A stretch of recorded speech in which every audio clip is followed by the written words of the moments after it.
Hello, Disney fans.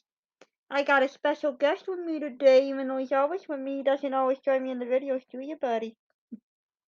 My friend Marty, who has been with me for 16 years now.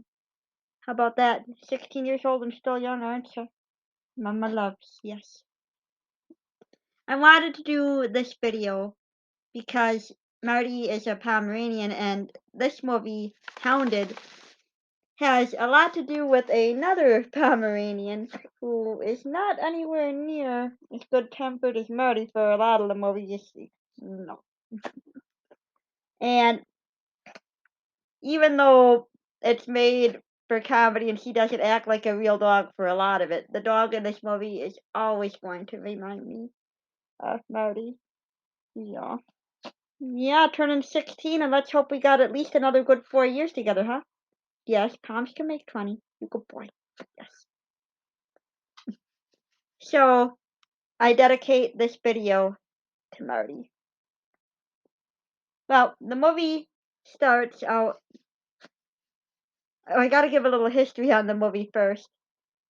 Hounded was a Disney Channel movie, one of those movies that was made and aired only on the Disney Channel, didn't get a theatrical release or anything. It does exist on VHS, they never released it on DVD. It is on Disney Plus, thank goodness, because I love this movie. I remember the first time I watched it with my family. My mom was laughing so hard you couldn't tell if she was laughing or crying. That's when you know it's funny. Well, the movie starts out in a bit of an unusual way with some sketches that seemingly have nothing to do with the rest of the movie.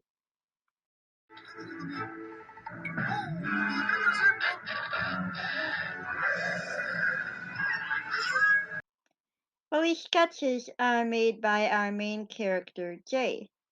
Well, main human character, but we won't meet our main canine character for a little bit yet.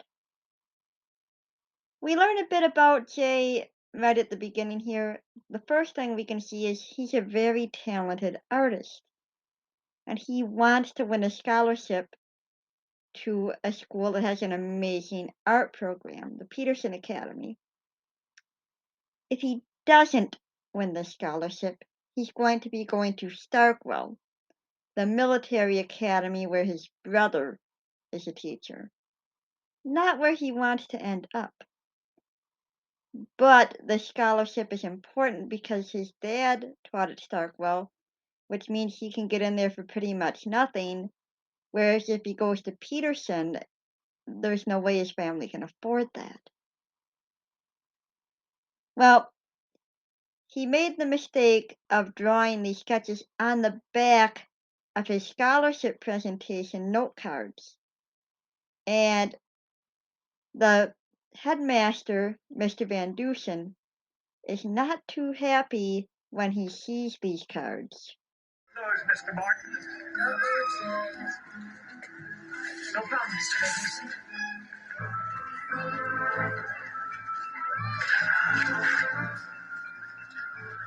Not a very flattering likeness of me.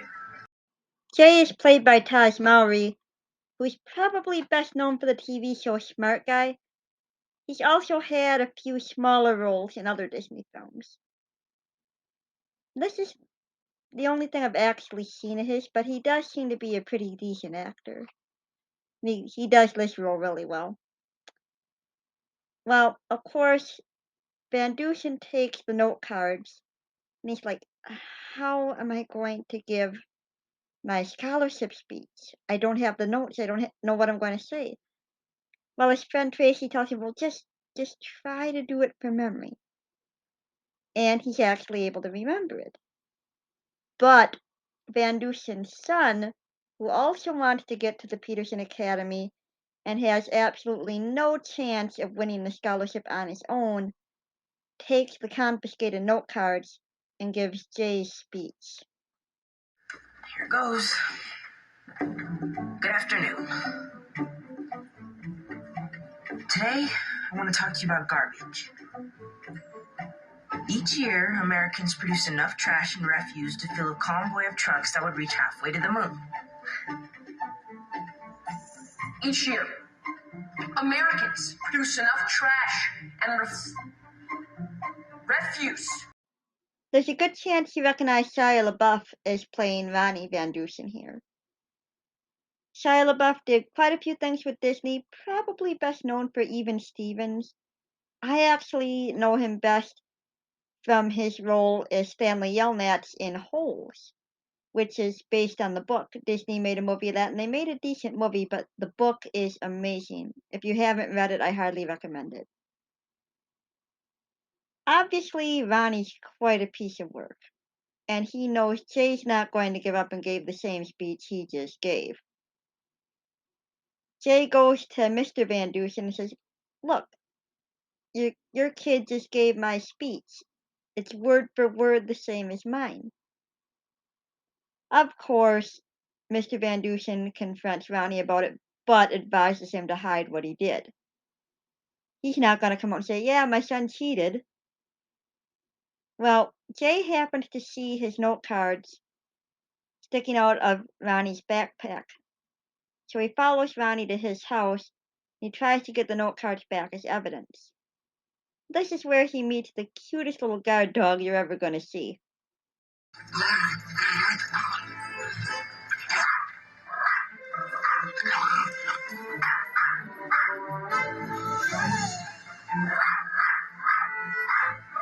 Heist doggy. Shit.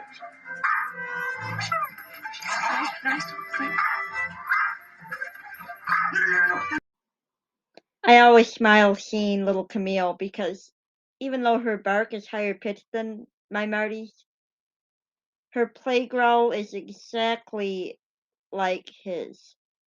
And the way she stands on her hind feet there, Marty used to do that all the time when he was young. So it always brings a smile to my face seeing her. Obviously, Camille isn't really a guard dog. She's the Van Dusen show dog. Mrs. Van Dusen absolutely adores her. Mr. Van Dusen hates her. Ronnie couldn't care one way or the other. This poor dog, even though Mrs. Van Dusen, like I said, she loves this dog, but she doesn't realize what Camille really needs to be happy. And that is to not be a show dog for a while. Poor dog's under a lot of pressure. There's only one member of the family that cares about her, so it isn't really that surprising when she follows Jay home. And I love how she reacts to things when she's at his house, especially when she sees the army show on television. She has the same view of the army that Jay does.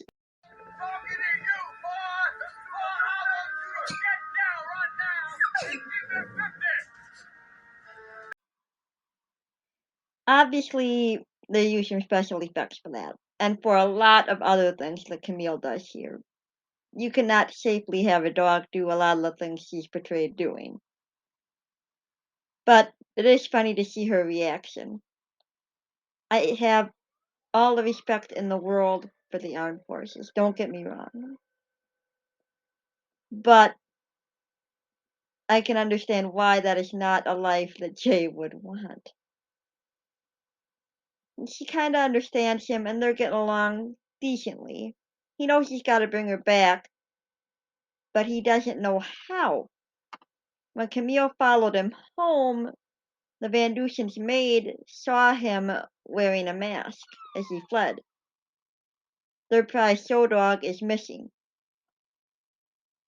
His friend Tracy points out when they talk about it, she points out, "You're going to get accused of stealing this dog." He tries to bring Camille back, and she follows him home again, at which point he pretty much doesn't know what he's going to do. Well, the Van Dusens get back from the award ceremony for Ronnie, and they realize Camille is missing. This is where the comedy starts to pick up. How Camille gets without her medication.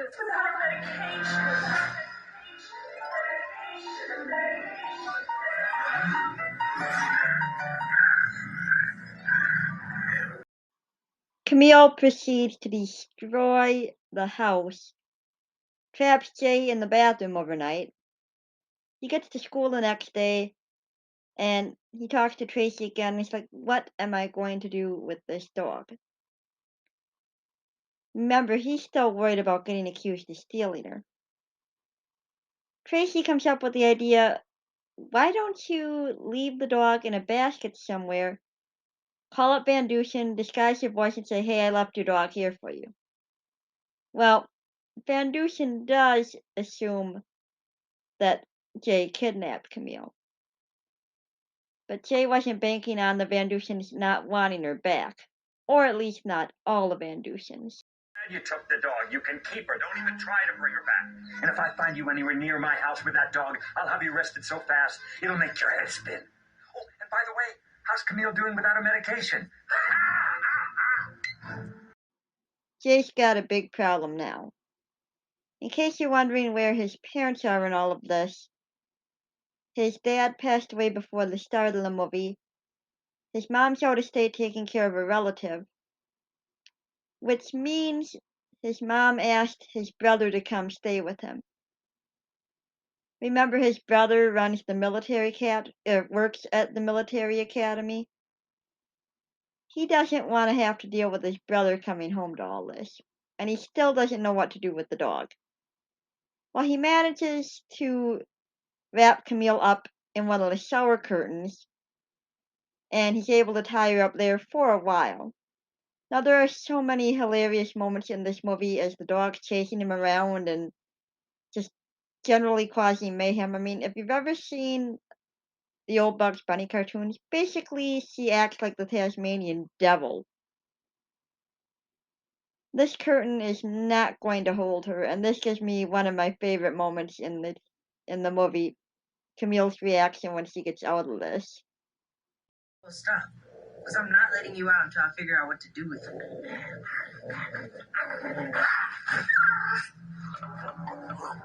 You don't ever give up, do you?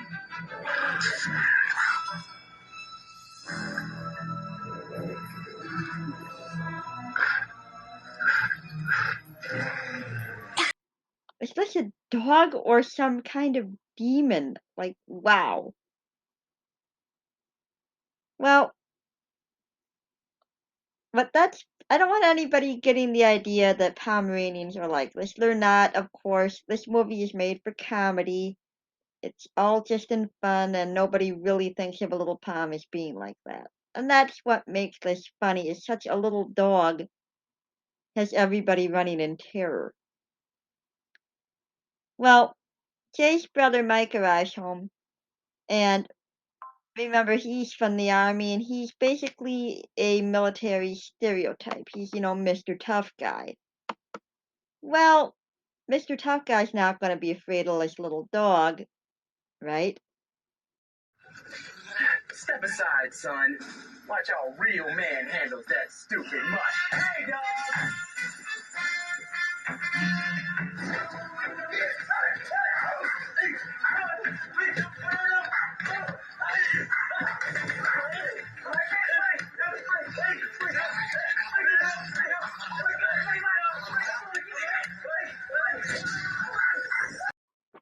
That just cracks me up, the idea of a little Pomeranian dragging a full-grown man across the floor. That is hilarious to me, just imagining that. Well, eventually, they do subdue Camille, or rather, she subdues herself. They try chasing her away with a hand vac, and when the batteries on the hand vac die, Camille takes it in her mouth, and she ends up running into a wall with it and knocking herself out. She's fine, but meanwhile, Mrs. Van Dusen is getting more worried about her, and she got her father involved to try to help getting the dog back. Something that Mr. Van Dusen is not going to be enjoying. Ace Ward, find that dog, whatever it takes. Eliza wants to win that dog show. Make my daughter happy, or I'll find a competent headmaster for my school. Well, look who's back on my lap. Yes, I love you too, Marty. Yeah, you're on camera. Well, while his brother Mike goes to take a nap, Jay calls Mr. Van Dusen again, disguising his voice. Only this time, Mr. Van Dusen really wants to get Camille back, of course. And they arrange to meet in the park, or at least Jay says he's going to drop Camille off there where she can be picked up. He gets a ride from Mike, but there's one problem. Camille decides that's a good time to wake up. I don't know when she's waking up. What?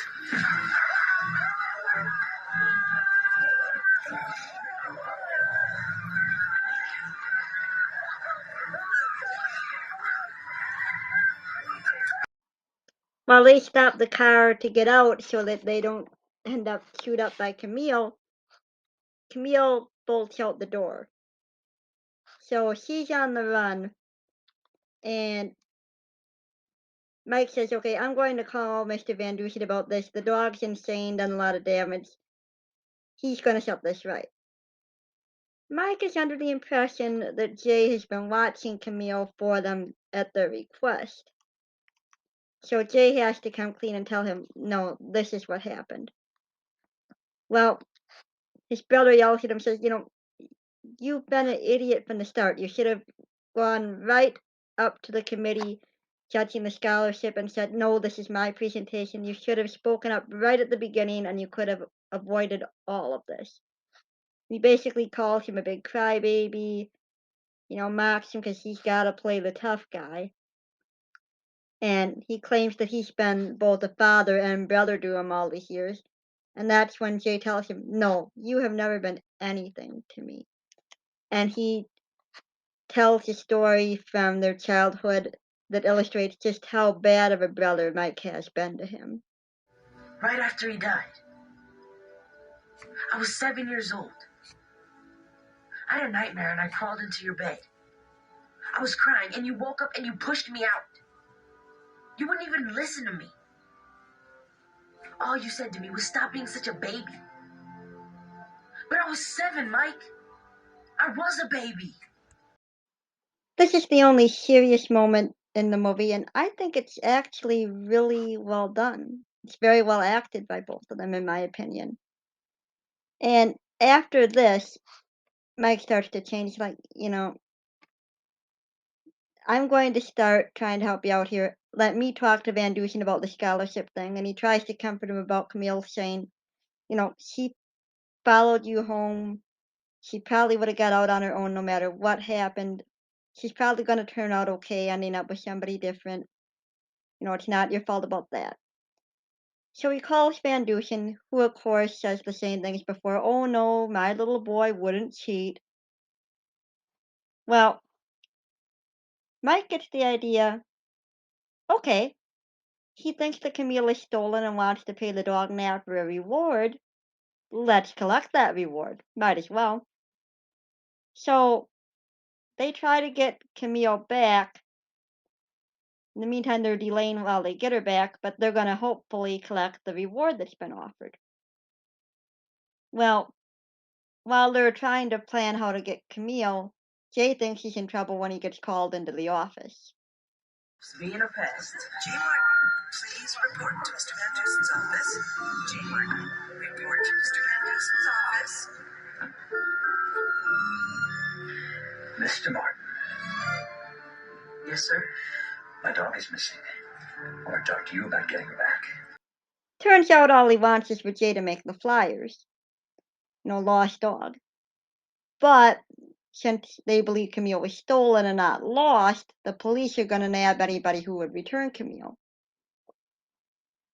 Well, while Jay has other people working on the flyers, he and Mike go around town dragging a bag of meat behind the car, hoping to attract Camille. Which they do, along with every other dog in town. Hey, they know where she is.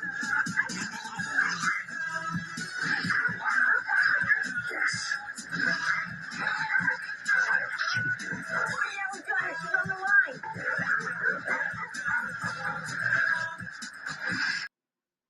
Mike loses control of the car at this point, with luckily no one getting hurt.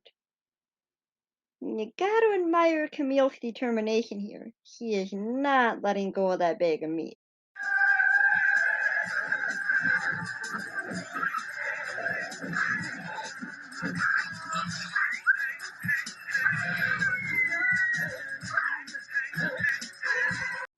So Camille is on the loose again, but at least they have an idea of where she generally is, and they have a good chance of catching up to her. In case you're wondering what Mr. Van Dusen is doing during all of this, well, Mike has been calling him, disguising his voice, of course, giving him instructions as the supposed dog napper, telling him what to do as a signal of him being ready to meet up and to identify himself at their meeting place. And the things he has him do are ridiculous, including bowling a string of gutter balls and then looking for a note on the last bowling ball that is returned to him. This has an unexpected result, and it's awesome to see Van Dusen getting at least a taste of what's coming to him. Where's my note? Promise me your note. I want it. Give me it now. I want that note.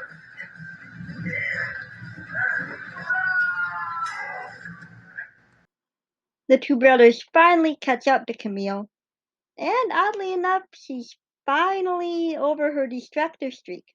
She's actually acting like a normal dog, and she's actually very happy to see Jay again. Come on, stay close. Stay close. Come on. Hi. Come here, girl. Come here, Camille. Come here, dog. Come on, Camille. I got her. All right, come on. Get her, get her, get her, get her. Oh, get her. Whoa. I don't believe it. Me neither. Nice. Well done, little brother. Given Camille's life before, she can't really be blamed for going nuts. Jay understands that, and you can tell he does feel sorry for Camille. Now that she's gotten to be out in the world, she's finally gotten to unwind a little bit. She acts a lot more normal now. Yeah. Guess all she needed was to run around and burn off some energy, you know? I mean, she spends half her life with a groomer, and the other half going to dog shows. They have Camille back, but the trick will be getting her back to her owners. They can't just show up and claim to have found her. The police are really heavily looking for the dog nappers, so even pretending that they stole her is not going to work. But Jay comes up with a plan that's going to set everything right, not just getting Camille back. He decides to drop her off in Ronnie Van Dusen's private pool house. He's going to make sure that Ronnie is the one blamed for the crime. And he has a detailed plan of everything, just how to get in there. Seems really risky to me. Simple. See, look. Police are in the main house, so I'll just sneak through the neighbors' backyards and into the pool house. But if Ronnie's there, just distract him for a little bit. We'll be fine. The plan works, and I gotta say, it's hard not to get a little emotional seeing Camille left there and her goodbye with Jay. Now that she's acting like a normal dog, she really is this little sweetheart, and they could have been great together. She could have been his pet. And it's sweet to see her little goodbye wave to him. Bye, Camille.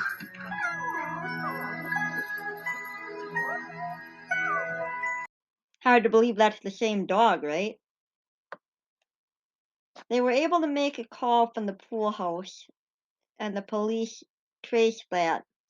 And Ronnie ends up blamed when they find Camille in his private, clubhouse, just exactly as they had hoped. With us, young man. Kidnapping your own mother's dog. How low can you get? I'd say the apple doesn't fall very far from the tree, Ward. With Ronnie in big trouble, what happened with the scholarship is investigated more closely. The contest is reopened, and Jay rightfully wins. Not only that, but Van Dusen's father-in-law becomes headmaster of the school again. He steps up, comes out of retirement, and Van Dusen is pretty much reduced to being his servant at the school. Now, since Jay won, there's going to be some things that he'll be doing at the graduation ceremony, and while he's discussing that with the new headmaster, he actually ends up reunited with Camille, at least for a little while. But I just had to stop by with the good news. Did you see that? I've never seen Camille take to someone like that. Guess I just have a way with dogs. Mrs. Van Dusen brought Camille by because she has some very exciting news to share. Oh, I just had to come by. I couldn't wait. I just came from the vet, and he said that Camille is just fine. He said that all this time she was probably just stressed. I couldn't wait until I got home. Oh, no, this couldn't. It's the most wonderful news in the world. Camille is going to have puppies. Seeing how much Camille likes Jay, Mrs. Van Dusen actually tells Jay he can have one of Camille's puppies, which he happily accepts. Ronnie's sent to the military academy to try to straighten him out, where, of course, Mike is one of the teachers and he can have a little fun with him. Mr. Van Dusen is going to be living in the pool house from now on because he's allergic to dogs, and Mrs. Van Dusen is keeping most of Camille's puppies. And knowing why Camille needed her meds, that she just needs to not have as much stress, Camille can pretty much look forward to a happier life. So, happy ending for everybody. I hope you enjoyed this, and I hope you'll take the time to watch this movie. I mean, it's not the kind of movie that wins any kind of awards. It's not one that has any thought-provoking parts, any life lessons, anything especially philosophical about it. It's just a good, funny movie, and sometimes you just need a good laugh. And this is a great movie for that. And of course, the cute little dog doesn't hurt anything. Well, I hope you enjoyed this, and I hope you'll join me for my next video. Gotta wish one more happy birthday to Marty. He's laying on my lap. Yeah. Happy birthday, buddy. Not every pound makes it to 16, and hope we got a few more years together yet. So I will see you all in the next video, and until then, remember the magic.